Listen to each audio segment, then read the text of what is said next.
সব মানুষগুলা নাফসি নাফসি নাফসি নাফসি করবে, না জানি আজকে আমার কি হয়।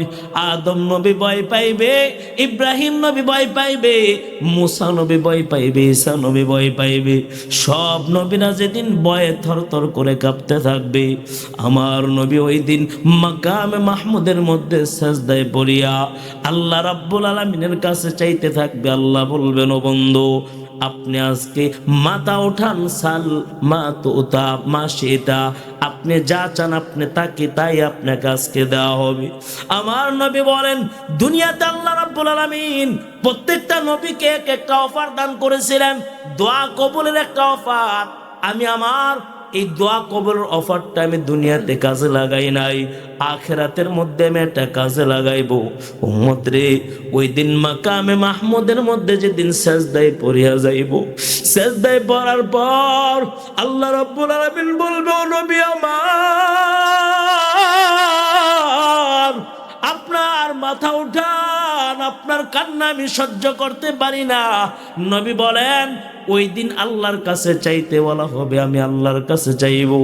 উম্মতেরা মনে করিও না আমি আমার হাসান হোসেনের ব্যাপারে চাইব, আমি আমার বিবিদের ব্যাপারে চাইব, আমি আমার সন্তানদের ব্যাপারে চাইব। ওই দিন আমি আল্লাহ রাব্বুল আলামিনের কাছে বলবো, আল্লাহ আমার উম্মতের খবর কি? আমার একটা উম্মতকে জাহান্নামে রাখি আমি নবী জান্নাতে যাব না। আল্লাহ রাব্বুল আলামিন বলবেন, ও হাবিব, আপনার মাথাটা ওঠান।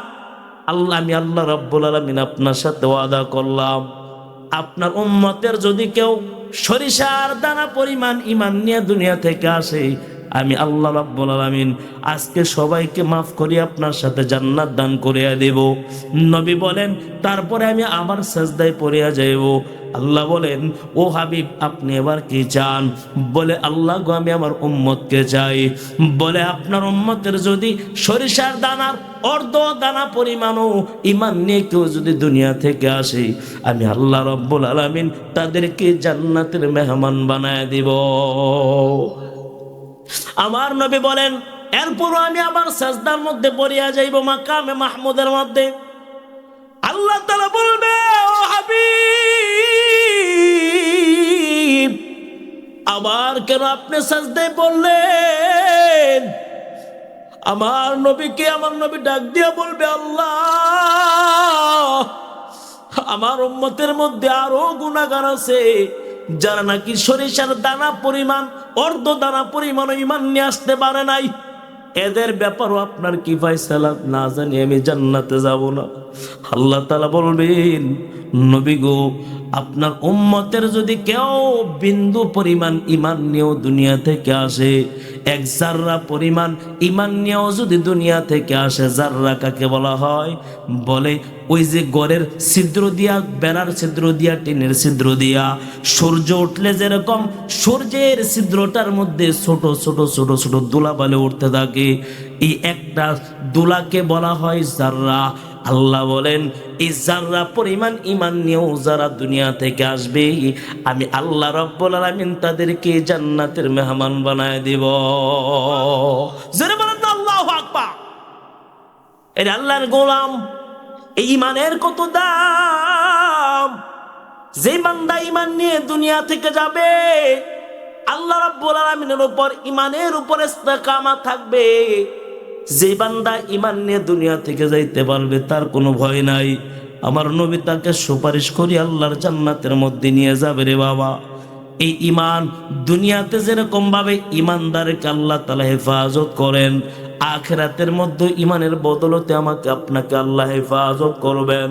দুনিয়ার বুকে ঈমান মানুষকে দুনিয়ার সমস্ত কিছু থেকে বাঁচায়, গুনাহ থেকে বাঁচায়, এমনকি আগুন থেকেও বাঁচায়।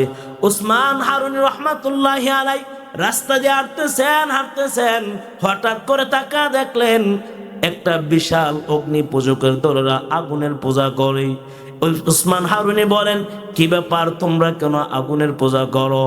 বলে, যে আগুন দিয়ে আমাদেরকে জাহান্নামে শাস্তি দেওয়া হবে, এই আগুনের ইবাদত করি আগুনকে সন্তুষ্ট করার জন্য। তারা যেন আমাদেরকে ওই আখিরাতের মধ্যে জাহান্নামের আগুনের ক্ষেত্রে আমাদেরকে রেহাই করে, আমাদেরকে যেন না জ্বালে না পড়ে। ওসমান হারুনি বলেন, তোমাদের মধ্যে কে আছে বৃদ্ধ মানুষ? একজন 70 বছর 80 বছরের বুড়া দাঁড়াইছে, 70 বছর যাবত আমি অগ্নি পূজা করতেছি, আমি আগুনের পূজা করতেছি। বলে বাবারে একটু হাতটা আগুনের মধ্যে একটু ঢুকান না দেখি। 70 বছর যার ইবাদত করেছ, দেখি তোমাকে একটু আগুন থেকে বাঁচায়নি, ওই আগুন তোমাকে জ্বালাও পোড়াও থেকে তোমাকে রক্ষা করেনি, একটু দেখতে চাই। ওই আল্লাহর গোলাম জানে আগুনের ভিতরে আমার হাতটা ঢুকাইলে জানি হাতটা পরে ফেলবে। এই আল্লাহর গোলাম অগ্নি পূজক বলে, বাবারে তুমি কার পূজা করো, তুমি কার ইবাদত করো? বলে যে আল্লাহ আগুন বানাইছে, যে আল্লাহ আমাকে আপনাকে বানাইছে, ওই আল্লাহ রাব্বুল আলামিনের উপর আমি ঈমান আনছি, তার গোলামি করি। সুবহানাল্লাহ। এবার অগ্নি পূজক প্রশ্ন ছড়িয়ে দিলেন, আমি যে আগুনের পূজা করি আগুন আমাকে রক্ষা করবে না, বুঝতে পারলাম। তাহলে যেই ব্যক্তি আগুনকে বানাইলো, যে আল্লাহ আগুনকে বানাইলো, ওই আল্লাহ তোমার আগুন থেকে বাঁচাইতে পারেনি, একটু দেখতে চাই, তোমার হাতটা একটু ঢুকাও। ওসমান হারুনি বলে, হাত ঢুকাইবো নাকি পুরা শরীর টেনে আগুনে ঢুকিয়া যাব? জোরে বলেন না আল্লাহু আকবার। এবার ওই অগ্নি পূজক বলে, যদি পুরা শরীর নিয়ে ঢুকো তাহলে তো ভালোই হয়। উসমান হারুন এবার আল্লাহ রাব্বুল আলামিনের কাছে একটু হাতটা উঠে বলো, আল্লাহ মালিক গো, যে ইব্রাহিম নবী আপনার উপর ঈমান গ্রহণ করার কারণে, আপনার উপর ঈমান গ্রহণ করিয়া কালিমা পড়তে পড়তে ওই নমরুদের আগুনের মধ্যে ঢুকছে, নমরুদের আগুন ইব্রাহিম নবীর একটা পশম পড়তে পারে নাই। মালিক গো, আমি আজকে ওই কালিমা পড়িয়া আগুনের ভিতরে ঢুকতে চাই। আল্লাহ অগ্নি পূজকদের সামনে আপনি আমারে বেজ্জতি করিয়েন না আল্লাহ। ইব্রাহিম নবীর যে আপনি হেফাজত করেছেন, আমারও এই অগ্নি পূজকদের সামনে আগুনের হাত থেকে হেফাজত করিয়েন। কারণ আপনি আগুনের মালিক, আগুনের ক্ষমতা নাই। আপনার ক্ষমতা, আপনি যদি ইব্রাহিম নবীর বালা আগুনকে হুকুম করলে আগুন যদি জান্নাতের বাগান হয়, মালিক গো আমার বালাও হুকুম করলে অবশ্যই আগুন জান্নাতের বাগান হবে। কালিমা পড়তে পড়তে আল্লাহর গোলাম আগুনের ভিতরে ঢুকিয়া গেলেন। কিছুক্ষণ পর সব অগ্নি পূজকরা হাসাহাসি করতেছে, দেখো যুবক আগুনের ভিতরে গিয়ে জীবনটা শেষ করে দিয়েছে, আমাদের সাথে আগুনের উপর আমরা আগুনের বিশ্বাস করি, আগুন আমাদেরকে রক্ষা করে না, সে নাকি আগুনের প্রভুর পূজা করে, তাকে নাকি আগুন রেহাই করবে। দেখো না একটু পরে আগুনের ভিতর থেকে মরা লাশ বের হবে। কিন্তু ঘটনা উল্টা, একটু পর ওসমান হারুনি রহমাতুল্লাহি আলাই আগুন থেকে এমন সুন্দরভাবে বের হয়েছে, আল্লাহর গোলামের একটা পশম আগুনে পড়তে পারে না।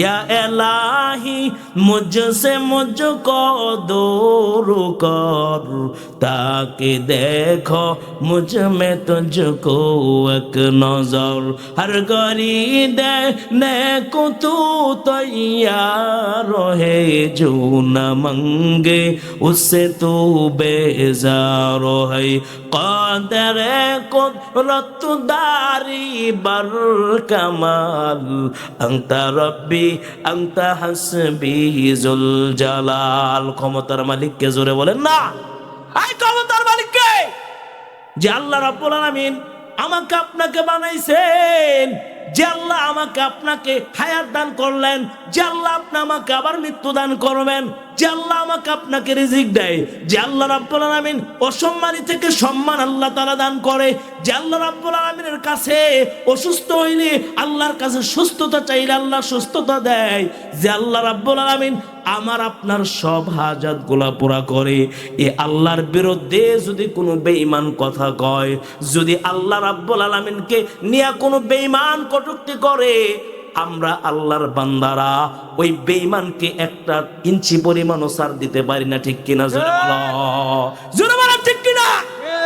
এই জন্য আবুল সরকার নামের বাউল সরকার আমার আল্লাহর বিরুদ্ধে যে কটূক্তি করেছে, আমার আল্লাহকে নিয়ে বাজে মন্তব্য করেছে, আমাদের কোনো কিছু বলার দরকার না, আমার মালিকই তো তাকে শাস্তি দিতে পারে, ঠিক কিনা জোরে বলো। কিন্তু আমরা আল্লাহর গোলাম হিসাবে, আমরা আল্লাহর বান্দা হিসাবে আমার মালিকের বিরুদ্ধে কথা বলেছে, আমরা সহ্য করতে পারি না। মালিকের মহব্বতে যদি একটু প্রতিবাদ করতে পারি, আমার মাওলা যদি কিয়ামতের দিন বলে আমাকে নিয়ে যে বেঈমান কথা বলছিল, তোরা আমার মহব্বতে এই যে একটু সাপোর্ট করছিলি বান্দারে, মহব্বতের কারণে আজকে তোদের মাফ করে দিলাম, এই আশায় আমরা একটু প্রতিবাদ করি, ঠিক কিনা জোরে বলেন না? না হয় আল্লাহর দুশমন আল্লাহই মিটাইবে, ঠিক কিনা জোরে বলেন। আমাদের তো দরকার না, আমরা গোলাম, আমরা কি করব? মালিকই তার প্রতিশোধ নেবে, মালিকই তাকে শাস্তি দেবে, কিন্তু আমরা প্রতিবাদ করি আল্লাহর কাছ থেকে একটু মহাব্বত পাওয়ার জন্য, ঠিক কিনা জোরে বলেন। এর আল্লাহর গোলাম ও কলেজার টুকরা যুবক, এই জন্য ইমানের উপর ইস্তেকামাত থাকো।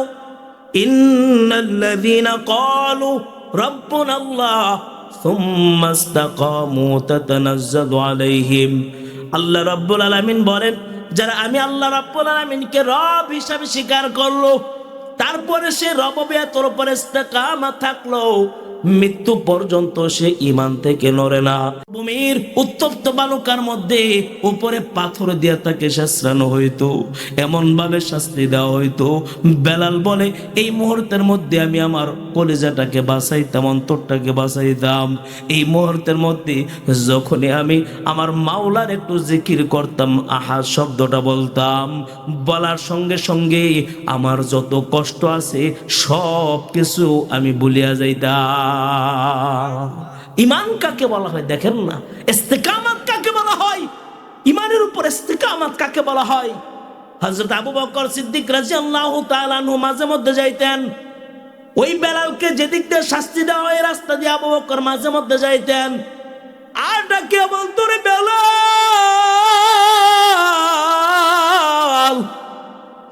তুই একটু আস্তে আস্তে কি আহাদ শব্দটা বলতে পারো না? বেঈমানেরা তোর আহাদ শব্দ শুনলে সহ্য করতে পারে না, সুতরাং তুই কি একটু নিজেকে হেফাজত করতে পারো না? বেঈমানদের হাত থেকে বাঁচার জন্য বেলাল বলে, আমি আমার মাওলার নামটা যখন জপি, আহাদ আহাদ শব্দটা যখন বলি, তখন তারা যতই কষ্ট দেয় সব কিছু আমি বলিয়া যাই। এর আল্লাহর গোলাম ওই বেলাল আল্লাহ রাব্বুল আলামিনের উপর ঈমানের উপর ইস্তেকামাত থাকার কারণে আল্লাহ রাব্বুল আলামিন বেলালকে কত সম্মানিত বানাইছে। দেখো রে বাবা, আল্লাহর নবী সাল্লাল্লাহু আলাইহি ওয়াসাল্লাম যখন নাকি ফাতহে মক্কা করলেন, মক্কা বিজয় করলেন, আল্লাহ রাব্বুল আলামিন তখন ওই মক্কার মধ্যে আযান দেওয়ার জন্য ঘোষণা করাইলেন। আল্লাহর নবী সাল্লাল্লাহু আলাইহি ওয়াসাল্লাম কাকে আজকে আযান দেওয়ার জন্য দিবে? আবু বকর না, ওমর না, ওসমান না, আলী না, বড় বড় কোন সাহাবায়ে কেরাম না, জিবরিল আমিন আসিয়া বলে, পয়গম্বর আজকে এই মক্কা বিজয়ের আযান হবে আপনার কালো হাবশী সাহাবী বেলালের কণ্ঠে, আল্লাহ রাব্বুল আলামিনের ঘোষণা। এর আল্লাহর গোলাম হযরত বেলালের কত সম্মান। আল্লাহর নবী সাল্লাল্লাহু আলাইহি ওয়াসাল্লাম যখন জান্নাত ভ্রমণ করার জন্য গেলেন, জান্নাত ভ্রমণ করে আসিয়া বেলালকে ডাক দেয়া বলে, রে বেলাল, কি এমন আমল করো যার কারণে তোমার এত সম্মান বেড়ে গেল? দুনিয়াতে এত সম্মান, আখিরাতেও তোমার এত সম্মান। জান্নাতের মধ্যে আমি হাঁটি আর তোমার পায়ের আওয়াজ জান্নাতের মধ্যে শুনতে পাই।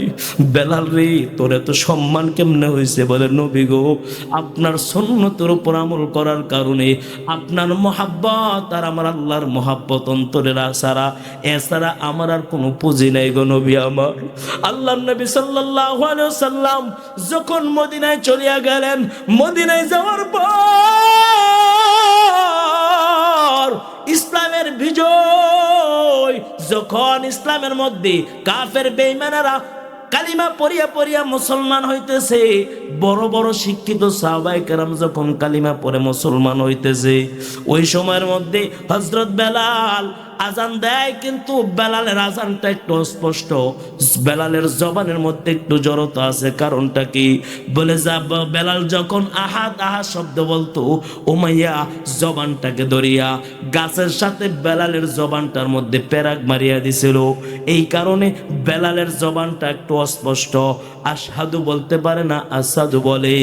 আল্লাহর নবী সাল্লাল্লাহু আলাইহি সাল্লামকে সাহাবায়ে কেরাম পরামর্শ দিলেন, ও নবী আমার, এখন শুদ্ধ আজানের দরকার, বেলালের আজানটা শুদ্ধ না। নবীর পরামর্শে তারা একজন সুন্দর কণ্ঠওয়ালা, একটা দামি ভালো সত্যবাসী একজন মুয়াজ্জিন ঠিক করলেন। মসজিদে নববীর মধ্যে সুন্দর কণ্ঠে আজান হয়। ফজর আজান হলো, জোহরের আজান হলো, আসরের আজান হলো, মাগরিবের আজান হলো। আল্লাহ রাব্বুল আলামিন জিবরিল আমিনকে বলেন, ও জিবরাইল, ওই যে বাইতুল মামুর, বাইতুল্লাহর উপরে একটা মসজিদ বাইতুল মামুর, এই বাইতুল মামুরের মধ্যে আজকে কেন আজান হয় না? আল্লাহর নবী সাল্লাল্লাহু আলাইহি সাল্লামের কাছে আগন্তুক জিবরিল আমিন বলেন, আল্লাহ, একটু ব্যাপারটা জানতে হয়, কেন আজান হয় না? এবার বাইতুল মামুরের মুয়াজ্জিনকে ডাক দেওয়া হলো, তুমি কেন আজান দাও না? বলে, দুনিয়ার বাইতুল্লাহ থেকে যখন আজানের আওয়াজ আসে তখন আমি আজান দেই, কিন্তু আজকে ফজর জোহর আসর মাগরিবে কোনো বাইতুল্লাহ থেকে আজান আসে না। ওই বেলালের কণ্ঠের আজান আজকে এই এলাকার মধ্যে বাইতুল মামুরে পৌঁছায় নাই, যার কারণে আমি আজানও দেই নাই। এবার জিবরিল আমিন আল্লাহর নবী সাল্লাল্লাহু আলাইহি সাল্লামের কাছে আসলেন, ও নবী আমার, বাইতুল মামুরের মধ্যে আজকে সারাদিন আজান হয় না, কি ব্যাপার? মসজিদে নববীর মধ্যে কি আজকে সারাদিন আজান হয় নাই? বলে, হ্যাঁ হয়েছে, কিন্তু বেলাল আজান দেয় নাই, অন্য শুদ্ধবাসী সুন্দর কণ্ঠওয়ালা আজান দিয়েছে। আল্লাহর নবীকে জিবরিল আমিন বলেন, ও পয়গম্বর, বেলাল যদি আজান না দেয়, ওই বাইতুল মামুরের মধ্যে আজান হয় না, ফেরেশতারাও ইবাদত করতে পারে না। সুতরাং বেলাল যদি আজান দেয়, তাহলে এই আজানের আওয়াজ বাইতুল মামুরে পৌঁছে। অন্য যত মানুষ আজান দেখ না কেন, তাদের আজানের আওয়াজ বাইতুল মামুরের মধ্যে পৌঁছায় না। এর আল্লাহর গোলাম, কত ইজ্জত, কত সম্মান! বেলালকে আল্লাহ রাব্বুল আলামিন কত সম্মান দান করেছেন। কারণটা কি? আল্লাহ তাআলা ফের সাহাবায়ে কেরামকে এত মহব্বত কেন করেন, এত ভালো কেন বাসেন? রাদিয়াল্লাহু আনহু ওয়া রাদু আন। আল্লাহর নবী সাল্লাল্লাহু আলাইহি সাল্লামের সাহাবায়ে কেরামের উপর আল্লাহ তাআলা সন্তুষ্ট, সাহাবায়ে কেরাম আল্লাহর উপর সন্তুষ্ট। কারণটা কি?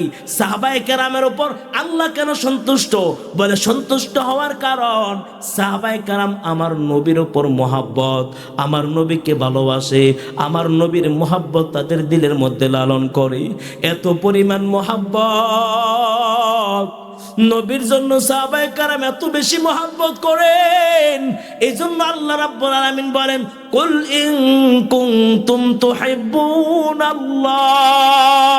ও দুনিয়ার মানুষ, যদি আমি আল্লাহকে মহব্বত করতে চাও, তাহলে ফাত্তাবিউনি ইউহিব্বুকুমুল্লাহ। নবী গো, আপনি জানায় দেন, তারা যেন আপনি নবীর অনুসরণ করে আপনাকে মহব্বত করে। তারা যদি আপনাকে মহব্বত করে, আমি আল্লাহ আমার বান্দাদেরকে মহব্বত করব।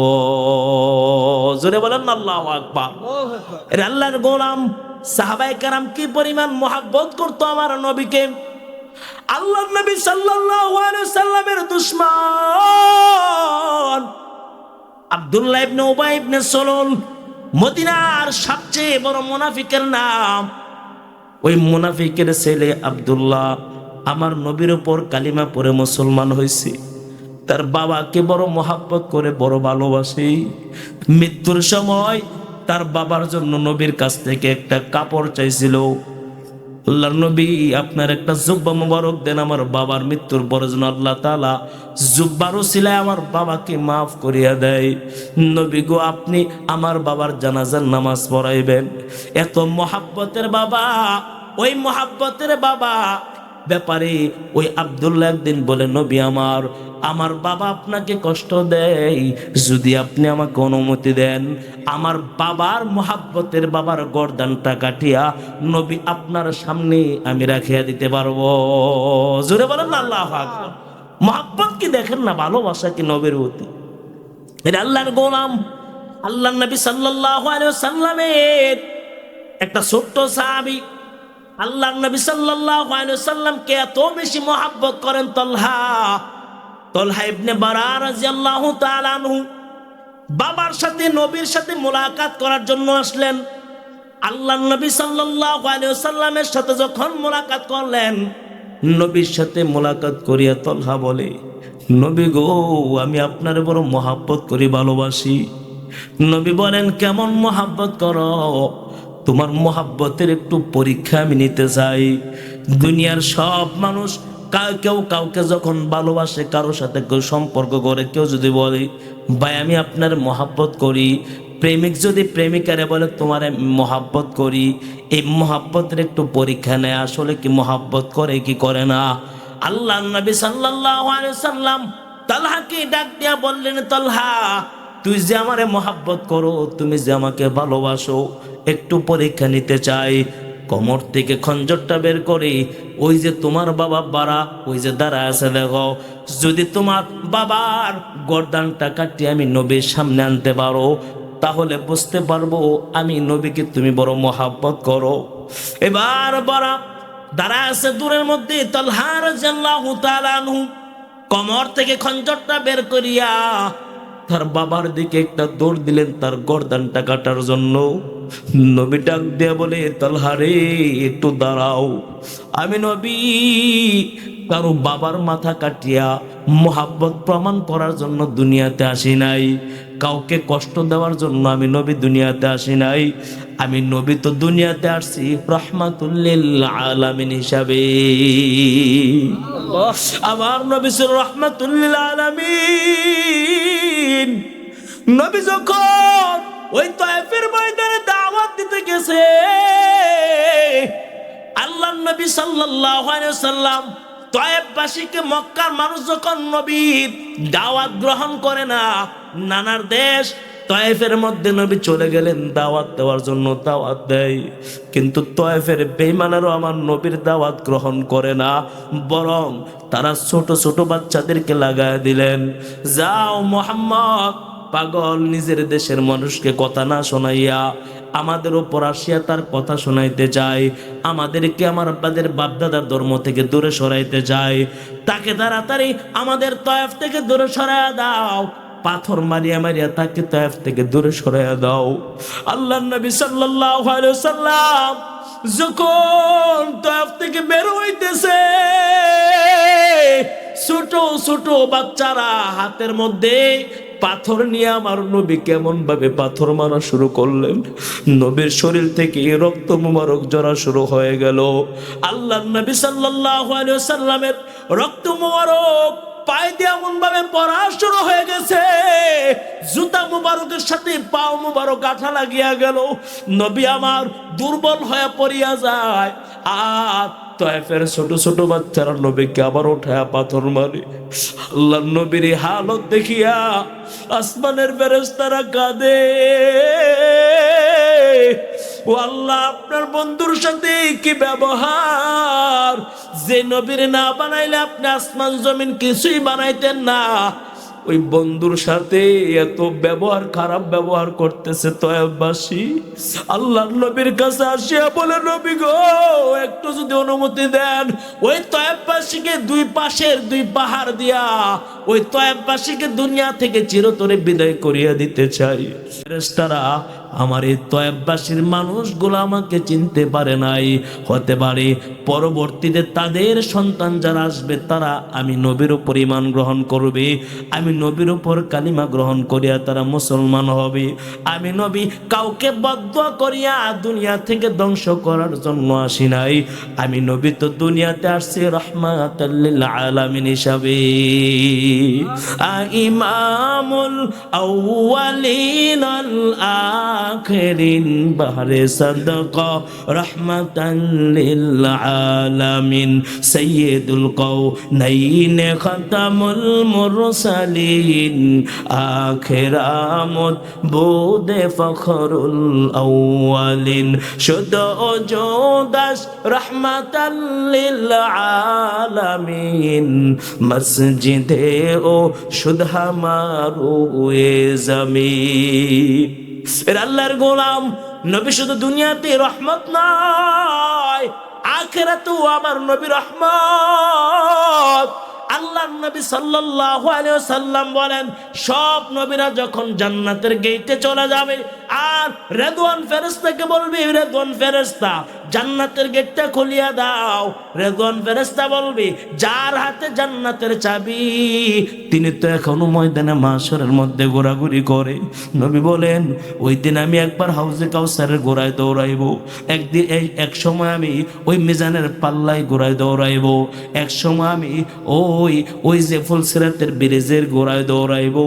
আমার একটা উম্মত যেন জাহান্নামী না হয়, আমার একটা উম্মতের পাল্লার ওজনে নেকের পাল্লাটা যেন হালকা না হয়ে যায়, আমার একটা উম্মত যেন হাউজে কাউসারের পানি থেকে মাহরুম না হয়, আমার একটা উম্মতকে জাহান্নামের মধ্যে রাখিয়া আমি নবী জান্নাতে যাব না।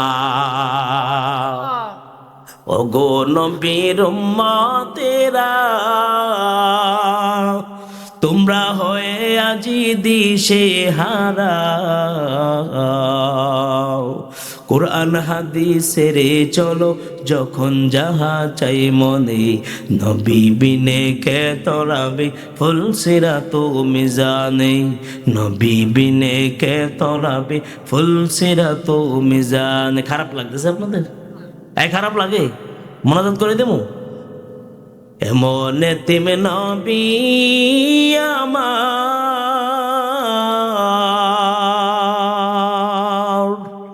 পিতা মাতা নাই যে তাহার,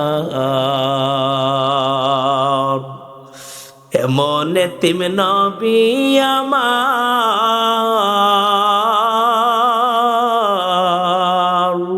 পিতা মাতা নাই যে তাহার, তারপরেও কত মারা মারলো যে ওই দুশ্মনে, নবী বিনে কে তরাবে ফুলসিরাত মিজানে, নবী বিনে কে তরাবে ফুলসিরাত মিজানে। চলো চলো চলো মুমিন চলো নবীর সন্ধানে, নবী বিনে কে তরাবে ফুলসিরাত মিজানে।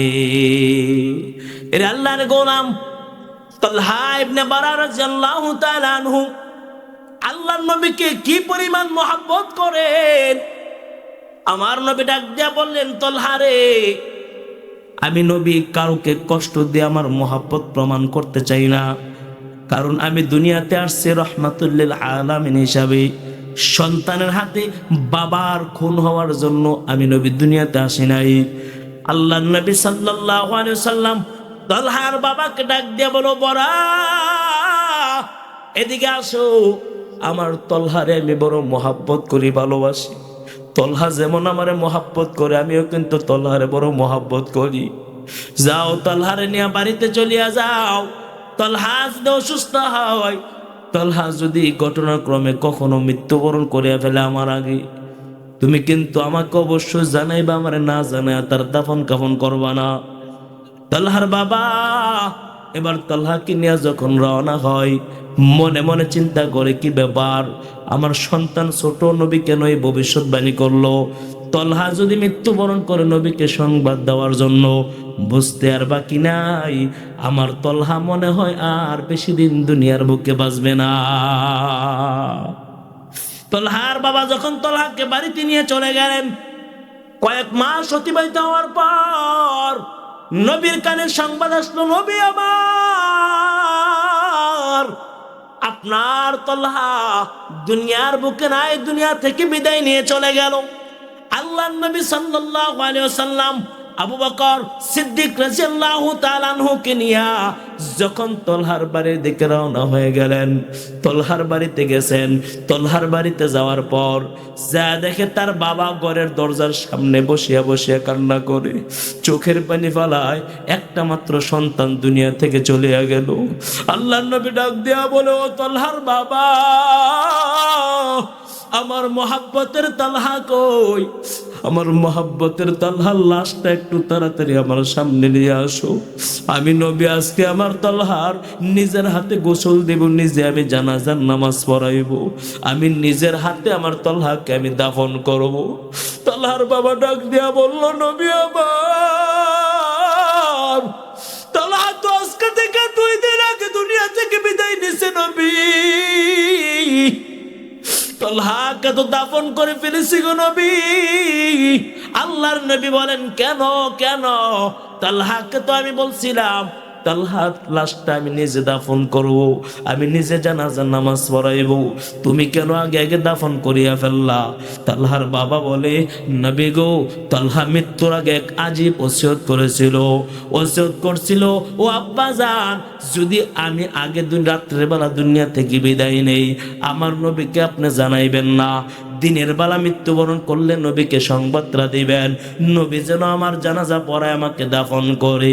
আর রাত্রের বেলা আমি যদি দুনিয়া থেকে বিদায় নিয়ে চলিয়া যাই, আমার নবীর কানে যদি সংবাদটা যায়, আমি তলহার মহাব্বতে আমার নবী এই গভীর রজনীতের মধ্যে, অন্ধকার রজনীর মধ্যে, পাহাড়ি রাস্তা, আল্লাহর নবী কষ্ট করে আমার কাছে আসার পথে না জানি আমার নবী পাথরের সাথে ঠুস খায় আল্লাহর নবী কষ্ট পায়, না জানি পাহাড়ি সাপগুলা নবীকে দংশন করে, অথবা মক্কার কাফের বেঈমানেরা না জানি আমার নবীকে কষ্ট দেয়, মদিনার কাফের বেঈমানেরা ইহুদিরা না জানি নবীকে কষ্ট দেয়। এই জন্য আব্বাজান, রাত্রের বেলা আমি যদি দুনিয়া থেকে বিদায় নেই, আমার নবীকে সংবাদটা দিবেন না। আমার নবীর কষ্ট আমি তালহা সহ্য করতে পারবো না। জোরে বলেন না আল্লাহু আকবার। কি পরিমাণ মুহাব্বত ছিল নবীর প্রতি সাহাবায়ে কেরামের।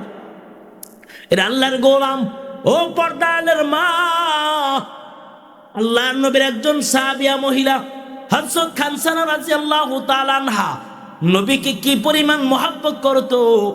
যখন উহুদের ময়দানের মধ্যে যখন সংবাদ আসলো তার স্বামী মারা গেছে, বলে স্বামী মারা গেছে কিন্তু আমার নবী কেমন আছে বলো। যখন সংবাদ আসলো তোমার ভাই মারা গেছে, বলে ভাই মারা গেছে, আমার নবী কেমন আছে বলো। বলে তোমার ছেলে মারা গেছে, ছেলে মারা যাক, আমার নবী কেমন আছে বলো। আমার নবীকে না দেখলে, আমার নবীর কথা না শুনলে আমি মহিলার অন্তরটা কখনো শান্ত হবে না। এরে মা, পর্দালের মা, আমার নবীকে ওই আরবের মহিলারা কেমন মহব্বত করতো। যখন নাকি আল্লাহর নবী সাল্লাল্লাহু আলাইহি ওয়াসাল্লাম দুনিয়া থেকে বিদায় নিয়ে চলে গেল, বিদায় নিয়ে চলে যাওয়ার পর হযরত বেলাল রাদিয়াল্লাহু তাআলা আনহু তিনিও মদিনা থেকে বের হয়ে চলে যায়। কিরে বেলাল, তুই কি আর মসজিদে মদিনার মধ্যে তুই কি আর আজান দিবি না? বলে, যে আজানের পরে আমার নবী ইমামতি করবে না সেই জায়গার মধ্যে আমি আর মুয়াজ্জিনি করতে পারবো না, ওই এলাকার মধ্যে আমি আর থাকতে পারবো না। বেলাল যখন মদিনা থেকে বের হয়ে চলে গেল, দীর্ঘ কয়েক মাস পর আল্লাহর নবী সাল্লাল্লাহু আলাইহি ওয়াসাল্লাম হযরত বেলালকে স্বপ্ন যোগে দেখা দিয়া বলে, রে বেলাল, আমার সাহাবায়ে কেরাম তারা আসি আমি নবীর রওজার মধ্যে আসিয়া সালাম দেয়, আমি নবী রওজা থেকে তাদের সালামের উত্তরগুলা দেই। বেলাল রে, আমি জীবন্ত অবস্থায় বেলাল, তুই আমার সঙ্গী ছিলি, যেখানে যাইতাম তুই আমার সাথে সাথে থাকতি। আমি নবী আজকে কতদিন যাবত তোর সালাম পাই না রে বেলাল। আমি নবীর কে একটু সালাম দেওয়ার জন্য আমি রওজার কাছে আসতে পারো না। বেলাল স্বপ্ন যুগে দেখার সঙ্গে সঙ্গে ঘুম থেকে উঠিয়া মদিনার দিকে রওনা হয়ে গেলেন। মদিনায় যাওয়ার পর বেলাল যখন মদিনার মধ্যে ঢুকছে, বেলালকে দেখিয়া ওই মদিনার ছোট ছোট বাচ্চারা, মহিলারা আনন্দিত হয়ে গেল। যেই মদিনার মধ্যে বেলাল সামনে আগে আগে হাঁটলে নবী পিছনে থাকতো, মনে হয় বেলাল যেহেতু মদিনার মধ্যে ঢুকছে আমার নবীও মনে হয় বেলালের পিছনে পিছনে ঢুকবে। আল্লাহর গোলাম বেলাল যখন এইভাবে মদিনায় পৌঁছে আমার নবীর রওজায় আসে সালাম দিল, সালাম দেওয়ার পর বেলাল রাদিয়াল্লাহু তাআলা আনহু সালাম দেওয়ার পর মদিনার সবাই আল্লাহ নবী সাল্লাল্লাহু আলাইহি সাল্লামের জমানার আজান শুনতে চায়। বেলাল একটু আজান দাও, নবীর জমানার আজানটা একটু শুনতে বড় মনে চায়।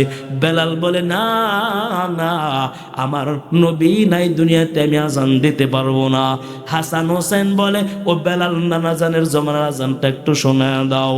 এবার হাসান হোসেনের কথা ফালাইতে পারলেন না, মিনারা উঠিয়া বেলাল যখন আজান দেয় আল্লাহু আকবার আল্লাহু আকবার আশহাদু আল্লা ইলাহা ইল্লাল্লাহ আশহাদু আন্না মুহাম্মাদার রাসূলুল্লাহ, এই আওয়াজটা দিয়া বেলাল অজ্ঞান হয়ে পড়িয়া গেল। বেলালকে মাথায় পানি ডালিয়া যখন তার হুঁশ ফিরে আসলো, বেলাল রেখে অজ্ঞান হয়ে গেল। বেলাল বলে ও মদিনার সাহাবায়ে কেরাম, ও আশিকে রাসূলরা ভালো করে শুনিয়া নাও, আমি বেলাল যখন আজান দিতাম, যখন আশহাদু আন্না মুহাম্মাদার রাসূলুল্লাহটা বলতাম, আমি একটু চোখটা বাঁকা করিয়া আমার নবীর হুজরা মুবারকের দিকে তাকাইতাম। আমার নবী আশহাদু আন্না মুহাম্মাদার রাসূলুল্লাহ বলার সঙ্গে সঙ্গে হুজরা থেকে বের হইতো। আমি আজকেও যখন আশহাদু আন্না মুহাম্মাদার রাসূলুল্লাহ বললাম, আমার চোখটা নবীর হুজরা মুবারকের দিকে গেছে।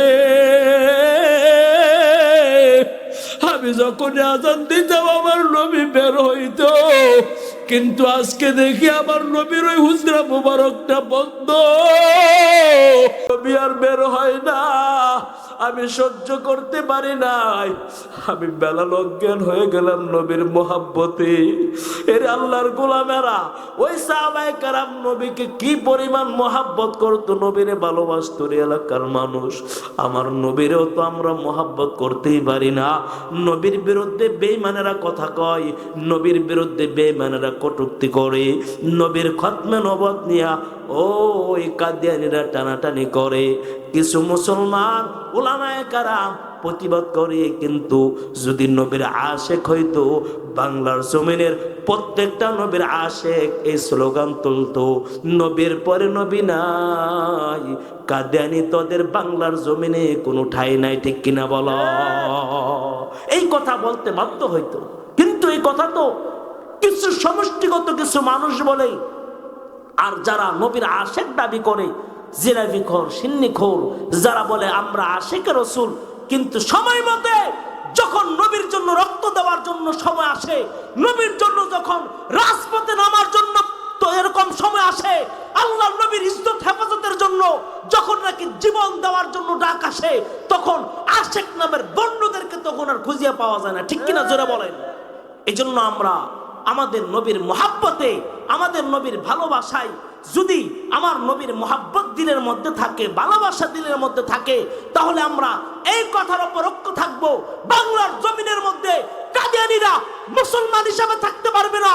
নবীর ইজ্জত কে নিয়ে যারা টানাটানি করবে, নবীর খতমে নবুয়ত কে নিয়ে যারা টানাটানি করবে, তাদেরকে বাংলার জমিনে মুসলমান পরিচয়ে থাকার সুযোগ দেওয়া হবে না। ঠিক কিনা জোরে বলো? থাকতে হবে কাফের হিসাবে থাক, থাকতে হবে হিন্দু হিসাবে থাক, থাকতে হবে মুশরিক হিসাবে থাক, কিন্তু নবীর উম্মত হিসাবে থাকার কোনো সুযোগ নাই। ঠিক কিনা জোরে বলো? মুসলমান হিসাবে থাকার কোনো সুযোগ নাই। নবীর মুহাব্বত আর ভালোবাসা এইভাবে প্রকাশ করতে হবে, নবীকে এইভাবে ভালোবাসতে হবে। নবীর মুহাব্বত যাদের দিলের মধ্যে যত বেশি থাকবে, নবী বলেন তারা আমার সাথে জান্নাতে থাকবে। সুবহানাল্লাহ। এর আল্লাহর গোলাম আল্লাহর নবী সাল্লাল্লাহু আলাইহি সাল্লামকে সাহাবায়ে কেরাম ভালোবাসতেন। শুধু তাই না, ওই মদিনার গাছপালাগুলোও নবীকে মহব্বত করতেন। আল্লাহর নবী সাল্লাল্লাহু আলাইহি সাল্লামকে সূর্য মহব্বত করেন, আল্লাহর নবী সাল্লাল্লাহু আলাইহি সাল্লামকে চন্দ্র মহব্বত করে, আল্লাহর নবী সাল্লাল্লাহু আলাইহি সাল্লামকে কূপ মহব্বত করে, আল্লাহর নবী সাল্লাল্লাহু আলাইহি সাল্লামকে গাছ মহব্বত করে। আল্লাহর নবী সাল্লাল্লাহু আলাইহি সাল্লামের মহব্বত গাছের মধ্যে কেমন ছিল? নবী যখন মদিনায় গিয়া জুমা পড়ানো শুরু করলেন, আল্লাহর নবী সাল্লাল্লাহু আলাইহি সাল্লাম একটা গাছের মধ্যে হেলান দিয়ে নবী খুতবা পড়েন। পরের জুমার মধ্যে এক মহিলা বলে, নবী গো, আমার ছেলেটা কাঠমিস্ত্রি, আপনি যদি অনুমতি দেন তাহলে আপনার জন্য একটা মিম্বর বানায় দিতে চাই। আল্লাহর নবী বলে, তাহলে তো ভালোই হয়, একটা মিম্বর বানায় দাও। মিম্বর বানায় দেওয়ার পর আল্লাহর নবী সাল্লাল্লাহু আলাইহি সাল্লাম যখন ওই মিম্বরের মধ্যে বসিয়া খুতবা দেওয়া শুরু করলেন, হঠাৎ করিয়া কার জানি কানের আওয়াজ আসতেছে, কার কান্নার আওয়াজ, শিশু বাচ্চার মতো কে জানি কান্না করতেছে। নবী এদিকে ওদিকে তাকায়, সাহাবায়ে কেরাম এদিকে ওদিকে তাকায়, কিন্তু কারো কোনো কান্নার আওয়াজ কাউকে দেখতে পাই না। কিন্তু আওয়াজটা আসে ঠিক নবী তাকায় দেখলেন দুনিয়ার কোনো মানুষ কাঁদে না। ওই যে খেজুর গাছ, যে খেজুর গাছের মধ্যে হেলান দিয়া নবী আমার খুতবা পড়েছিলেন, ওই খেজুর গাছ শিশু বাচ্চার মতো হাউমাউ করে কান্না করতেছে। আল্লাহর নবী সাল্লাল্লাহু আলাইহি সাল্লাম বলেন, এর খেজুর গাছ কেন তুমি কান্না করো বলো?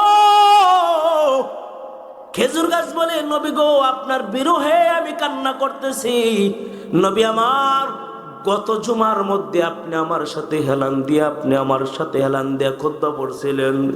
এই জুমার মধ্যে আমি আপনার শরীরের যে একটা টাচ ছিল, শরীরের সাথে আমার একটা মহব্বত ছিল, এই শরীরটা আমার সাথে লাগছিল। এই জুমার মধ্যে এর থেকে আমার শরীরটার থেকে আপনার শরীরটা পৃথক হয়ে গেল।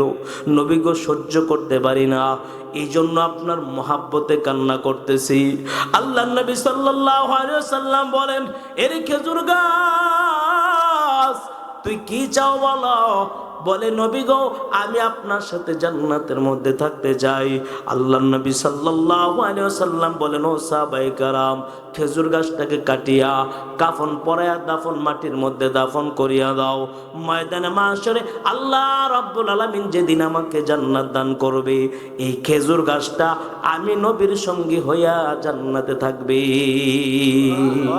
তো যাও সুন্নতে আহমদ কুজাবা মোহাম্মদ কৈবুদ নিসবত তোরা अगर खाही के दर जन्नत रसीदी तरीक़ाए मोहम्मद कुन जिंदगी। এর আল্লাহর গোলাম, এই জন্য নবীর মহাব্বত অন্তরের মধ্যে ঢুকাও। নবীর মহাব্বত কেমনে করবা? এখন তো আর নবী নাই দুনিয়ার বুকে, নবী তো আর এখন আর বেঁচে নাই। কিন্তু নবী বলেন, ও উম্মতেরা, তোদের কাছে আমার সুন্নত গুলাকে রাখিয়ে গেলাম, সারা যত বেশি নবীর সুন্নতের উপর চলবা, আমি নবীর আদর্শ অনুযায়ী জীবনটাকে চালাইবা, নবীর আদর্শ অনুযায়ী মাথার চুলগুলা কাটবারে যুবক, নবীর আদর্শ অনুযায়ী পোশাকটা পরিধান করবা, নবীর আদর্শ অনুযায়ী রাত্রে বেলা ঘুমাইবা। যুবক রে, রাত্রের বেলা ঘুমাও, মোবাইলটা নিয়ে মোবাইলের মধ্যে যত খারাপই আছে সব দেখতে দেখতে ঘুমাও। রাতের 1টা 2টা 3টা পর্যন্ত সজাগ থাকো যুবক। আর সকালবেলা ফজর নামাজ না পড়িয়া সকাল 8টা 10টা 12টা পর্যন্ত ঘুমাও। আল্লাহর নবী বলেন, এই উম্মতের সবচেয়ে বেশি কল্যাণকর সময় হলো ফজরের পরে। এই কল্যাণকর সময় থেকে তুমি মাহরুম হইয়া, তোমার হায়াত কমতেছে, চোখের আলো কমতেছে, যৌন শক্তি কমতেছে, এইভাবে তোমার চেহারা থেকে নূরগুলা চলিয়া যাইতেছে। এই অবস্থার মধ্যে যুবক যদি দুনিয়া থেকে বিদায় নিয়ে চলিয়া যাও, আল্লাহর জাহান্নাম ছাড়া কোনো উপায় থাকবে না, ঠিক কিনা বলো? এই জন্য বাবা, নবীর মহব্বত অন্তরের মধ্যে ঢুকাও, নবীকে ভালোবাসো। আল্লাহর নবী সাল্লাল্লাহু আলাইহি ওয়াসাল্লাম বলেন, যারা আমি নবীকে মহব্বত করবে, মান আহাব্বা সুন্নতি, আমার সুন্নতকে মহব্বত করলে আমি নবীকে মহব্বত করা হবে। ওমান আহাব্বানি কানা মাই ফিল জান্নাহ, আর যারা আমি নবীকে মহব্বত করবা, নবীর সাথে জান্নাতে থাকতে পারবা। কারা কারা থাকতে চায় একটু হাতটা উঠাও। নারায়ে তাকবীর। আল্লাহ, নবীর সাথে যেন জান্নাতে থাকতে পারি, আল্লাহ নবীর মহব্বত অন্তরে যেন লালন করতে পারি। নবীর এই জান্নাতের বাগানটাকে যারা মহব্বত করবে, এই হাফিজিয়া মাদ্রাসা নবীর জান্নাতের বাগান, যারা নবীর জান্নাতের বাগানটাকে মহাব্বত করবে, মহাব্বত করে নবীর জান্নাতের বাগানের সাথে সম্পর্ক রাখবে, উলামায়ে কেরামকে হুজুরদেরকে মহাব্বত করবে, ছাত্রদেরকে মহাব্বত করবে, ছাত্র দিয়ে মহাব্বত করবে, অর্থের দরকার হলে অর্থ দিয়ে মহাব্বত করবে। নবী বলেন, ও উম্মতেরা, তোরা আমার সাথে জান্নাতে থাকবি। সুবহানাল্লাহ। থাকতে চাই তো ইনশাআল্লাহ? সবাই থাকবেন তো ইনশাআল্লাহ? মাদ্রাসাকে মহাব্বত করবেন তো ইনশাআল্লাহ? আল্লাহ আপনি তৌফিক দান করেন, সকলে বলে আমিন। আমার নবীর মহাব্বতের আলোচনা যদি করতেই থাকবে, কিন্তু শেষ হবে না। কিন্তু বাবা, শুধু আলোচনা শোনার নাম কিন্তু মাহফিল না, ওয়াজ না। আমলের নাম হলো ওয়াজ আর মাহফিল। নবীর এই ওয়াজ থেকে আমি কি শিখতে পারলাম? নবীর মহাব্বত শিখতে পারলাম। নবীরে মহাব্বত করতে হলে নবীর সুন্নতকে মহাব্বত করতে হবে। ইস্তেঞ্জা, বাথরুমে যাওয়ার সময় নবীর সুন্নত আছে না নাই? জোরে কোন রে, আছে না নাই? বাথরুমে যাইবেন, সেখানে আবার নবীর সুন্নত। খাবার খাওয়ার সময় নবীর সুন্নত আছে না নাই? হ্যাঁ, আছে না নাই? খাবার খাওয়ার সময় নবীর সুন্নত, বলে মসজিদে ঢোকার সময় নবীর সুন্নত, ঘুমানোর সময় নবীর সুন্নত, ব্যবসা বাণিজ্য করার সময় নবীর সুন্নত। এরে বাবা, নবীর সুন্নতের উপর যদি চলতে পারো, নবীর সুন্নত, একসাথে খাবার খাওয়া নবীর সুন্নত। এরা আশিকে রাসূলেরা, ছোট্ট একটা ঘটনা বলি, আমি আমার বয়ান শেষ করবো রে বাবা। নবীর সুন্নতের কি পরিমাণ দাম দেখেন বাবা। ওই মদিনার কাফের বেঈমানেরা আমার নবীর কথা শুনতো না, কানের মধ্যে আঙ্গুল দিয়ে রাখতো। ইহুদি বেঈমানেরা বলতো মুহাম্মদের কথার মধ্যে জাদু আছে, যখনই মুহাম্মদের কথা শুনবা তাহলে জাদুর মধ্যে পড়া যাইবা। এই জন্য মুহাম্মদের কাছে যারা যাইবা, কানের মধ্যে হাত দিয়ে রাখবা যেন মুহাম্মদের কথা শুনতে না পাও। এক ইহুদি নবীর মসজিদে নববীর পাশ দিয়ে হাঁটিয়া যায়, কানের মধ্যে হাত দিয়া। মসজিদে নববীর সামনে একটা পাথরের কণা পড়ে আছে, পাথরের মধ্যে ঠুস খাই আল্লাহর গোলাম মাটিতে পড়িয়া গেল, কান থেকে হাতরা পড়ে গেল। এবার শুনতে পাই আমার নবী সাহাবায়ে কেরামের সাথে বয়ান করতেছে, ও সাহাবায়ে কেরাম, যারা বিবির সাথে এক প্লেটে খাবার খাও, তাদেরকে মহাব্বত, স্বামী স্ত্রীর মধ্যে আল্লাহ রাব্বুল আলামিন মহাব্বত দান করে। বিবিরে মাঝে মধ্যে খাওয়ায় দিবেন, বিবির জন্য মাঝে মধ্যে আইসক্রিম চকলেট নিয়ে যাইবেন, মহাব্বত দান করবে কে? জোরে বলেন। বলে কতজনে খাওয়ান, কত কিছু, বন্ধু বান্ধবরে চা খাওয়ান, বন্ধু বান্ধবরে মিষ্টি খাওয়ান, পুরি খাওয়ান, সিঙ্গারা খাওয়ান। বিবির জন্য মাঝে মধ্যে একটা আইসক্রিম নিয়ে যায়েন, দুটো চকলেট নিয়ে যায়েন, মহাব্বত বাড়ায় দিবে কে? জোরে বলে। মাঝে মধ্যে একসাথে প্লেটের মধ্যে খাবার খাইবেন, নবীর সুন্নত। ইহুদি যখন শুনতে পাইলো এক প্লেটে খাইলে বিবি আর স্ত্রীর মধ্যে, স্বামী আর স্ত্রীর মধ্যে মহাব্বত আল্লাহ তাআলা দান করিয়া দেয়, ইহুদিও জানে মুহাম্মদের কথার মধ্যে কোনো সন্দেহ নাই, মুহাম্মদ যা বলে সত্য বলে। ইহুদি মনে মনে চিন্তা করে, ভালোই হয়েছে কথাটা শুই না, আজকে 15 বছর যাবত বিবাহ করলাম, বিবির সাথে আজ পর্যন্ত আমার বনাবনি হইল না। বিবি আমারে দেখতে পারে না, আমি বিবির সাথে দেখতে পারি না। ঝগড়া আর ঝগড়া প্রতিদিন হয়, ঘরের মধ্যে গেলে ঝগড়া আর ঝগড়া। বিবির সাথে মহাব্বত নাই, বিবি আমার সাথে মহাব্বত নাই, ঝগড়া ফাসাদ চলতেই থাকে, অশান্তির কারণে ঘরেও থাকতে পারি না। আজকে গিয়া মুহাম্মাদের যেই কথাটা শুনলাম এর উপর আমল করো। ইহুদি গেছি, যায় বিবিকে ডাক দিয়ে বলে তাড়াতাড়ি খাবার দাও। বিবি আবার প্লেটের মধ্যে করিয়া খাবার দিছে, তরকারি দিছে। এবার বিবিকে ডাক দিয়া বলে, বিবিরে আজকে একা খাবো না, বিবি গো সামনে আসো, দুইজনে মিলে এক প্লেটের মধ্যে খাবার খাইবো। তুমি আমারে লুকমা, খাবারের নলাম লুকমা আমার মুখে দিয়ে দিবা, আমি তোমার খাবারের লুকমা মুখের মধ্যে দিয়ে দিব। বিবি ডাক দিয়া বলে, ডং করার বোঝার জায়গা পাও না, সকালবেলা না ঝগড়া করিয়া ঘর থেকে গেলা, আমারে মায়ের দিয়ে গেলা, এই মায়ের কষ্ট এখনো বলতে পারি না, আবার তোমার সাথে খাবার খাবো, তুমি বুঝে আমার সাথে মস্কারা করো। বলে, না রে বেবি না, আজকে যখন মসজিদে নববীর সামনে দিয়া যায়, মুহাম্মদ রাসূলুল্লাহ তার উম্মত গুলারে বয়ান করতেছিল, স্বামী স্ত্রী যদি একসাথে খাবার খায় আল্লাহ নাকি মহাব্বত বাড়ায় দেয়। এই জন্য মুহাম্মদের কথার উপর আমল করার জন্য আসছি। 15 বছর যাবত বিবিরে তোমার নিয়ে সংসার করি, একটু মহাব্বত পাইলাম না, দেখি মুহাম্মদের কথার মধ্যে একটু মহাব্বত খুঁজিয়া পাই কিনা, ভালোবাসা খুঁজিয়া পাই কিনা। বিবি ডাক দিয়া বলে, রে পানের স্বামী, মুহাম্মদ যদি এই কথা বলিয়া থাকে এর মধ্যে কোনো সন্দেহ নাই, তবে স্বামী এই খাবারটা তোমাকে আমি খাইতে দেব না। কেন রে বিবি? বিবি বলে 15 বছর যাবত তোমার সাথে সংসার করলাম, একটা দিনও শান্তি পাইলাম না। আজকে আমি চূড়ান্ত সিদ্ধান্ত নিয়েছিলাম, আজকে খাবারের সাথে বিষ মিশিয়ে দিছি তোমার যন্ত্রণা থেকে বাঁচার জন্য। আর তোমার যন্ত্রণা আমার সহ্য হয় না, তোমাকে আজকে বিষ খাওয়ায় আমি দুনিয়া থেকে বিদায় করে ফেলবো।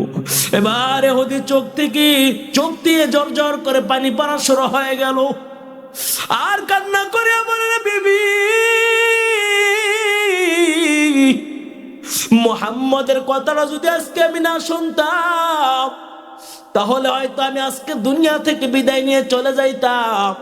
বিবিরে, মুহাম্মদের একটা কথার মধ্যে যদি এত মহাব্বত হয়, এত শিক্ষণীয় কথা হয়, এত গুরুত্বপূর্ণ কথা হয়, মুহাম্মদের একটা কথার কারণে যদি আমার জীবনটা ফিরিয়া পাই, বিবিরে খানা এখন আর খাবো না, আগে গিয়া মুহাম্মদের হাতে হাতটা রাখিয়া কালিমা পড়িয়া মুসলমান হব, তারপরে স্বামী স্ত্রী মিলিয়া এক প্লেটে খাবার খাবো।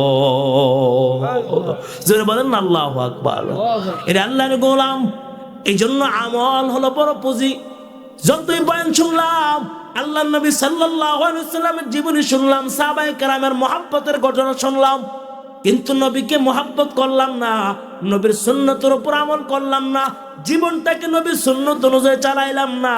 ব্যবসা করলাম, ব্যবসার মধ্যে 2 নাম্বারি করলাম, ব্যবসার মধ্যে ভালো মালের সাথে বেজাল মাল মিশায় বিক্রি করলাম, ওজনে কম দিলাম, ও বাবা বিক্রিত মাল ফেরত নেওয়া হয় না, লিখিয়া দিলাম। এরে আল্লাহর গোলাম, এটা নবীর সুন্নত না। যারা নবীর সুন্নত অনুযায়ী চলবে তারা কোনোদিন ব্যবসার মধ্যে 2 নাম্বারি করবে না, ওজনে কম দেবে না, দুধের সাথে পানি মেশাইবে না, কখনো একজনের জমিন আরেকজনে দখল করবে না, লাইল কাটিয়া নিজের জমিনটাকে বড় বানাইবে না, কখনো একজনের হক আরেকজনে মারিয়া খাবে না। প্রত্যেকটা বান্দা নবীর সুন্নত অনুযায়ী তার জীবনটা চালাইবে, ঠিক কিনা বলেন? এই জন্য নবীর সুন্নত অনুযায়ী আমাদের জীবনটা চালাইতে রাজি আছে তো ইনশাআল্লাহ? কারা কারা রাজি আছেন? আল্লাহ আল্লাহ আপনি কবুল করেন, সকলে বলে আমিন। আরো জোরে বলেন না আমিন। আল্লাহ আমার মা বোনদেরকেও যেন স্বামীর মোহাব্বত নিয়ে চলতে পারে এবং নবীর সুন্নত, নবীর ভালোবাসা, নবীর আদর্শ অনুযায়ী তার সংসার করতে পারে, স্বামীকে মোহাব্বত করতে পারে, স্বামীর সাথে এক প্লেটে খাবার খাইতে পারে। স্বামী যখন ঘরের মধ্যে যাবে, মা কষ্ট করে, ব্যবসা করে, চাকরি করে, জমিনে কাজ করে, তুমি যদি একটু স্বামীর দিকে সালামটা দাও, আসসালামু আলাইকুম বলিয়া একটু হাসি মুখে সালাম দাও, আল্লাহর কসম তোমার স্বামীর সারা দিনের কষ্ট স্বামী মুহূর্তের মধ্যে বলে গিয়ে তোমার প্রতি এক মহাব্বত তৈরি হবে, ঠিক কিনা জোরে বলেন? আমার মা বোনেরা অন্য মানুষটা সালাম দিতে পারে না, জামাইরে সালাম দেয় না, ঠিক কিনা বলেন? শরম করে, জামাইরে সালাম দিলে শরম লাগে। এটা মা নবীর আদর্শ না। নবীর সুন্নত হলো স্বামী স্ত্রীকে সালাম দিবে, স্ত্রী সালামকে সালাম দিবে, এই সালামের মাধ্যমে মোহাব্বত লাগাই দিবে কে? আল্লাহ। স্বামী স্ত্রীর মধ্যে মোহাব্বত জড়াই দিবে কে? এই জন্য সালাম দিব তো ইনশাআল্লাহ। এই বাসায় গিয়ে কে কে সালাম দিবেন আজকে একটু দেখি। আল্লাহ, রাত্রে ওঠান না, বিবির গিয়ে সালাম দিবেন। ও অনেকে ওঠানো, ওই যে ওঠানা দেননি, দিব না, সবাই ওঠাইতেছে না। আল্লাহ আপনি কবুল করেন, সকালে বলে আমিন। পর্দার আলের মা বোনেরা যারা আছেন, স্বামী সালাম দেওয়ার আগেই আপনি সালাম দিয়ে দিবেন। আল্লাহ কবুল করেন, সকালে বলে আমিন। অনেক রাত্র হয়ে যাইতেছে, রাত্র হোশ পড়তেছে, পানি পড়তেছে। আল্লাহ আমাদের সকলকে যে কথাগুলো বললাম আমল করার তৌফিক দান করেন। আরো জোরে বলেন না আমিন। মোনাজাত নিয়ে যাবেন না এমনি যাবো? ওই যে উঠে গেছে, দেন না, মোনাজাত নিব না, একটু মোনাজাতটা নিয়ে যায়। কি করি ইনশাল্লাহ একটু দোয়া করে যে আল্লাহ তাআলা আমাদের সকলকে যেন এই ইস্তেমাই মোনাজাতের মাধ্যমে কারো না কারো হাত তো আল্লাহর কাছে কবুলিয়ত, তার ওসিলায় যেন আল্লাহ তাআলা আমাদেরকে মাফ করে দেয়। ওমা আলাইনা ইল্লাল বালাগ, ইনশাআল্লাহ দোয়া হবে। রহিম ইন্নাকা হামিদুম মাজিদ। اللهم بارك على محمد وعلى آل محمد كما باركت على إبراهيم وعلى آل إبراهيم إنك حميد مجيد الحمد لله رب العالمين والصلاة والسلام على سيد الأنبياء والمرسلين وعلى آله وأصحابه أجمعين. ربنا ظلمنا أنفسنا وإن لم تغفر لنا وترحمنا لنكونن من الخاسرين يا أرحم الراحمين يا أرحم الراحمين يا أرحم الراحمين. رب ارحمهما كما ربياني صغيرا رب ارحمهما كما ربياني صغيرا. बता हमको तेरे राह की इस तरफ है तेरी राह पर चला हमको खुदाया बेगुनाह ना गुज़श्ते बरमा साथी बाहुजूर दिल न करदन तो आती या इलाही मुझसे मुझको दूर कर ताकि देखो मुझ में तुझको एक नजर हर घड़ी देने को तू तैयार है जो न मंगे उससे तू बेजार है ओ दर मौला গভীর রজনীতে আপনার বান্দা বান্দীদেরকে নিয়া আল্লাহ গো আপনার শাহী দরবারে হাত উঠাইলাম। আল্লাহ আল্লাহ দয়া করে মায়া করে আজকের মাহফিল আপনি কবুল আর মঞ্জুর করিয়া নিন। ইয়া আল্লাহ মাহফিলে যা কিছু আলোচনা হয়েছে ইয়া আল্লাহ ভুল ত্রুটিগুলো আপনি মাফ করিয়া সওয়াবগুলো লক্ষ কোটি কোটি কোটি গুণে বানাইয়া সোনার মদিনা মুহাম্মদুর রাসূলুল্লাহ সাল্লাল্লাহু আলাইহি ওয়াসাল্লামের রওজা ধারে পৌঁছা দিন। ইয়া আল্লাহ বাবা আদম আলাইহিস সালাতু ওয়াস সালাম থেকে নিয়ত পর্যন্ত যত মুমিন মুমিনাত অন্ধকার কবর শাহিদ ইয়া আল্লাহ সমস্ত মুর্দেগানদের কবরের রূহে সবগুলো পৌঁছে দেন। ইয়া আল্লাহ বিশেষ করে আমরা যারা হাত উঠাইলাম আমাদের মা বাবা ভাই বোন আত্মীয় স্বজন যারা অন্ধকার কবরে শাহিদ আছে আল্লাহ ইয়া আল্লাহ বিশেষ করিয়া ইয়া আল্লাহ এই পণ্ডিতপুর এলাকার যত কবরস্থান আছে ইয়া আল্লাহ সমস্ত কবরবাসীদের কবরের রূহে সওয়াবগুলো পৌঁছায়া দেন আল্লাহ। ইয়া আল্লাহ কবরগুলো জান্নাতের বাগান বানায়া দেন। ইয়া আল্লাহ কবরের সাথে জান্নাতের সংযোগ দান করিয়া দেন।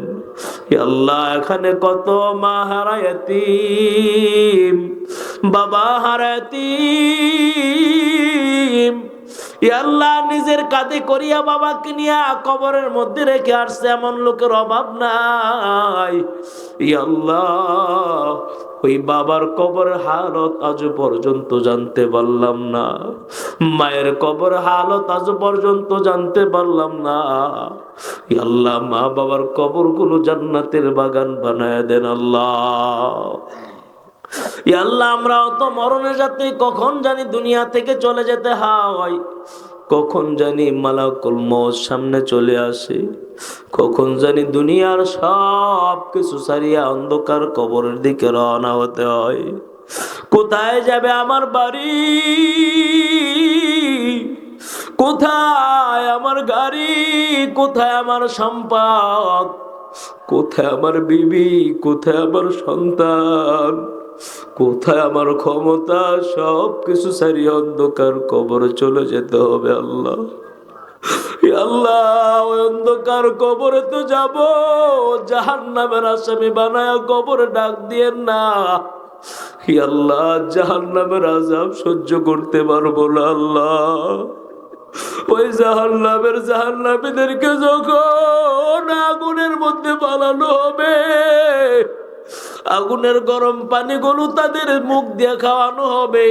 ইয়া আল্লাহ, পেটের উজুরি বাসুরি সবগুলা পায়খানা রাস্তা দিয়ে বের হয়ে যাবে। ইয়া আল্লাহ, জাহান্নামের আগুনে যখন আও করে কান্না করতে থাকবে আল্লাহ, ওই অবস্থাটা কেমনে সহ্য করবো গো আল্লাহ।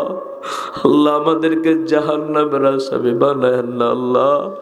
আল্লাহ, আমাদের সকলকে আপনি মাফ করিয়া দেন আল্লাহ। আপনি যদি মাফ না করেন বান্দারে, বলে না আপনার বান্দা যাবে কারদারি।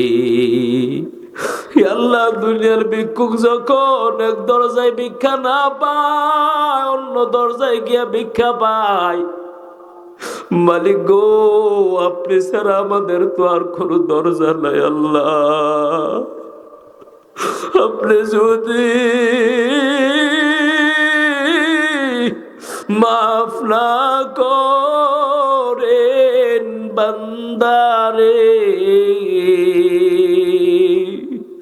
বলেন আপনার বান্দা যাবে কারদারি। তওবা করে কত তাওবা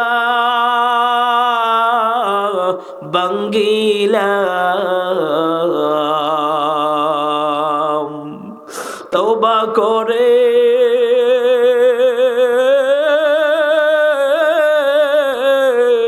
কত তওবা ভাঙ্গিলাম,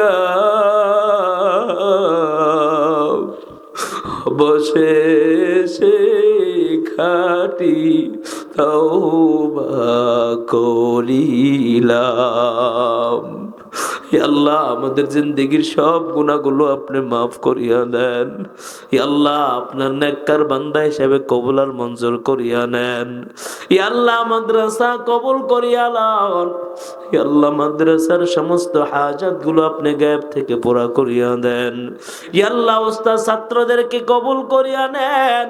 প্রত্যেকটা ছাত্রকে হক্কানি রব্বানি আলেম বানায়া দেন, হাফেজ কোরআন বানায়া দেন। ইয়া আল্লাহ, আলেমে কোরআন বানায়া দেন। ইয়া আল্লাহ, প্রত্যেকটা মা বাবা যারা সন্তানদেরকে মাদ্রাসায় দিছে আল্লাহ, প্রত্যেকটা সন্তানের মা বাবাকে আপনি কবুল আর মঞ্জুর করিয়া নেন। ইয়া আল্লাহ, যারা মাদ্রাসাকে মহাব্বত করে আজকে দান করেছে, প্রত্যেকের দান কবুল আর মঞ্জুর করিয়া নেন। ইয়া আল্লাহ, মনের সমস্ত নেক মাকাসাদগুলো আপনি পূর্ণ করিয়া দেন। ইয়া আল্লাহ, মাদ্রাসার সমস্ত হাজাতগুলো আপনি গায়েব থেকে পুরা করিয়া দেন। উস্তাদদের মধ্যে ইখলাস আর লিল্লাহিয়ত দান করিয়া দেন। ইয়া আল্লাহ, প্রত্যেকটা উস্তাদকে ইয়া আল্লাহ মাদ্রাসার মহাব্বতে ইয়া আল্লাহ মাদ্রাসায় কাজ করতে পারে তৌফিক দান করিয়া দেন। আল্লাহ, মাদ্রাসার তারাক্কি দান করিয়া দেন। দাওরায়ে হাদিস পর্যন্ত মাদ্রাসা কবুল আর মঞ্জুর করিয়া নেন। মাদ্রাসার প্রতি সমস্ত মানুষের মহাব্বত ঢুকায়া দেন। আল্লাহ, মাদ্রাসার সুনাম সুখ্যাতি চতুর্দিকে ছড়ায়া দেন। আল্লাহ, বেশি বেশি ছাত্রের ব্যবস্থা করিয়া দেন। ইয়া আল্লাহ, মাদ্রাসার জায়গার ব্যবস্থা করিয়া দেন, বিল্ডিং এর ব্যবস্থা করিয়া দেন। আল্লাহ, মাদ্রাসার সমস্ত হাজাতগুলো আপনি গায়েব থেকে পুরা করিয়া দেন। আল্লাহ, ইয়া আল্লাহ, আমার পর্দানিশী মা বোনদেরকে আপনি কবুল করিয়া নেন। প্রত্যেকটা মা বোনদেরকে পর্দানিশী হয়ে চলার তৌফিক দান করিয়া দেন। ইয়া আল্লাহ, প্রত্যেকটা মা বোনদেরকে স্বামীর ভক্ত বানায়া দেন, স্বামীর কথা অনুযায়ী চলার তৌফিক দান করিয়া দেন। ইয়া আল্লাহ, পরস্পরের মধ্যে মিল মোহাব্বত দান করিয়া দেন। আল্লাহ, সালামের আদান প্রদান করতে পারে তৌফিক দান করিয়া দেন। ইয়া আল্লাহ, আমাদের সকলকে আপনি মাফ করিয়া দেন।